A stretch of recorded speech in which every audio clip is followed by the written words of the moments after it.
Hai teman, selamat datang di channel Sekate New. Jangan lupa pada teman-teman untuk like, komen, dan subscribe supaya tidak ketinggalan update dari channel ini. Mimin ucapkan terima kasih. Selamat menyaksikan. Bukan perempuan lemah, bab 27. Hendra berlari di koridor rumah sakit. Baru saja sampai, sudah ia diberitahu jika Winona menjadi korban tabrak lari. Lelaki itu begitu cemas saat ini. Ia hanya menunggu dengan yang lainnya di luar ruangan. Dokter keluar dari ruangannya, mempersilakan mereka masuk satu persatu. Sedangkan Pak Priawan dan Hendra itu ke ruangan dokter untuk mendengarkan penjelasannya. Cedera di bagian kepalanya tidak begitu serius. Di tangannya hanya ada luka lecet, tapi benturan keras yang menghantam perut membuat Nyonya harus kehilangan bayinya. Lutut Hendra melemas mendengar itu. Kehilangan bayi yang selama ini mereka tunggu kehadirannya. Saat kejadian itu Winona terhempas dan perutnya tepat membentur pinggir trotoar. Selebihnya kondisi Nyonya baik-baik saja. Mungkin ia akan merasakan trauma saja, lanjut dokter itu. Kedua lelaki beda generasi itu keluar dari ruangan dokter dan kembali ke ruang rawat Winona. Pak Priawan membiarkan Hendra masuk lebih dulu dan ia menceritakannya kondisi Winona itu pada istrinya. Saat mendengar anaknya menjadi korban tabrak lari, Pak Priawan tidak tinggal diam. Ia langsung mencari tahu soal orang itu. Jelas Pak Priawan tidak akan mengampuni karena kejadian itu membuat ia kehilangan calon cucunya. Bu Rizka menangis di pelukan suaminya. Ia bisa bayangkan bagaimana hancurnya Winona saat tahu bayi yang dinantinya telah tiada.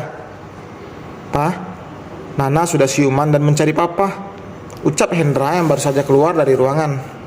Pak Priawan langsung masuk. Ia melihat anaknya duduk bersandar dengan tatapan mata kosong. Tadi Hendra sudah mengatakan semuanya hingga membuat Winona sekarang begitu terpukul. "Sayang, di mana yang terasa sakit?" tanya Pak Priawan. Winona menepuk dadanya keras. "Di sini, Pak." Tangan Winona mengepal kuat, rahangnya mengeras. "Papa sudah cari tahu siapa pelakunya," ucap Pak Priawan. "Tidak perlu, Pak. Aku sudah tahu. Biar aku yang menyelesaikannya semuanya." Pak Priawan mengerti. Anaknya itu pasti akan mendapatkannya dengan mudah. Bahkan Winona tidak akan membiarkan orang itu begitu saja lolos. Setitik air mata membasahi pipi wanita itu membuat Pak Priawan langsung merengkuh tubuh sang anak. Bu Sulis dan Hera datang saat malam setelah diberitahu. Winona menatap mereka bergantian. Ia tidak akan memaafkan siapa saja yang sudah membuatnya kehilangan bayi. Meskipun orang itu mertua dan iparnya sendiri. Jika saja Winona bisa mendapatkan bukti mereka terlibat, ia tidak akan tinggal diam. "Ya Tuhan, kenapa ini bisa terjadi?" tanya Bu Sulis. Meskipun terlihat tidak peduli, tapi tetap saja ia cemas. Bukan pada Winona, tapi pada bayi dalam kandungan Winona yang sudah tidak ada. Bagaimanapun itu darah daging putranya. Bu Sulis tidak pernah membenci kehadiran cucunya. Karena sudah takdirnya, Winona membalas begitu ringan. Ia terlihat biasa, tapi hatinya begitu hancur. Ia tidak suka jika terlihat lemah di depan siapapun. Winona terbangun saat jam menunjukkan pukul 9 pagi. Ia menyuruh Cita datang untuk membawakan bajunya. Hendra sedang berada di dalam kamar mandi saat Winona berganti pakaian. Selesai berganti pakaian, Gio baru datang. Ia membawa apa yang diminta oleh Winona. Ia tidak memperdulikan luka di tubuhnya. Fisik Winona begitu kuat, ia bahkan terlihat seperti orang yang sehat. "Jangan biarkan Hendra mengikuti aku," tita Winona saat memakai jaket kulit dan topi miliknya. "Kau mau kemana? Kondisimu saja masih seperti ini," tegur Cita. "Persetan dengan kondisiku," umpat Winona. Ia mengambil kunci mobil dari tangan Gio dan menenteng sebuah tas senapan miliknya. Cita tentu tidak tahu apa isi di dalamnya. "Biarkan, dia hanya ingin mengobati dukanya." Gio mencegah Cita yang akan menyusul Winona. Winona mengendarai mobilnya sendiri. Ia begitu keras kepala. Tapi dua mobil bodyguard mengikuti dari belakang. Wanita itu meraih bungkus rokok dan mengambil isi lalu menyalakannya. Ia kembali Iblis dalam jiwanya bangkit karena ulah seseorang yang menyulut kemarahannya. Mobil itu melaju dengan begitu kencang hingga mendapatkan protes dari pengguna jalan yang lain.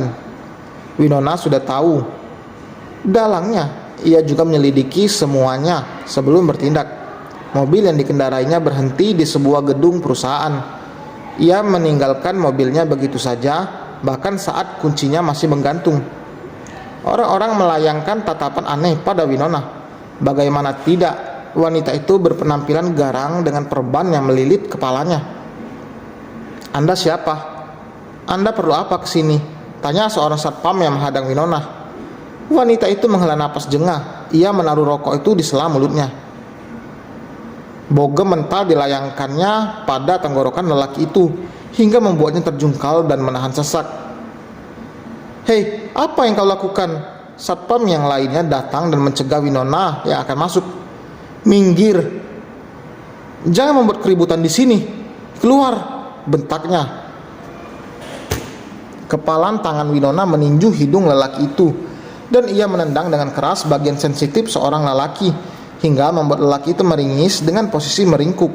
Satu lagi satpam datang dan bersiap menyerang Winona dari belakang, tapi wanita itu dengan sigap berbalik dan melayangkan kakinya hingga menghantam bagian rahang satpam berkepala pelontos itu dengan begitu keras. Tidak ada lagi yang berani melawan karena yang biasa menjaga juga terkapar. Karyawan hanya melihat dengan ketakutan. Winona menghisap kembali rokoknya sambil berjalan santai menuju lift. Seorang manajer yang langsung menghubungi polisi langsung dicegah oleh Seon. "Aku akan ledakan gedung ini jika kau berani menghubungi polisi," ancamannya sambil memperlihatkan bom waktu di tangannya yang masih belum diaktifkan. Ingat semua, jika ada yang berani menghubungi polisi, siap-siap kalian akan mati." Kembali Seon melayangkan ancaman. Para karyawan berhamburan keluar dari gedung itu karena takut, tapi para bodyguard menahannya di pintu masuk. Jika dibiarkan pergi, pasti ada yang menghubungi polisi.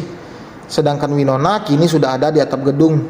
Hembusan asap terakhir dari mulutnya sebelum ia membuang puntung rokok. Ia mengangkat senapannya mencari target yang berada di gedung seberang. Ia memfokuskan penglihatannya agar tembakannya tidak meleset. "Aku tidak akan membiarkanmu mati tanpa menderita," gumam Winona. Penuh amarah, jarinya sudah siap untuk melepaskan proyektil. Suara peluru terdengar tepat saat darah segar memuncrat dari lengan Diana. Gadis itu langsung ambruk. Semua orang yang di sana berteriak histeris dan langsung menyelamatkan diri karena takut ada tembakan susulan. Winona tersenyum puas. Ia kembali memasukkan senapan itu ke tempatnya, lalu turun.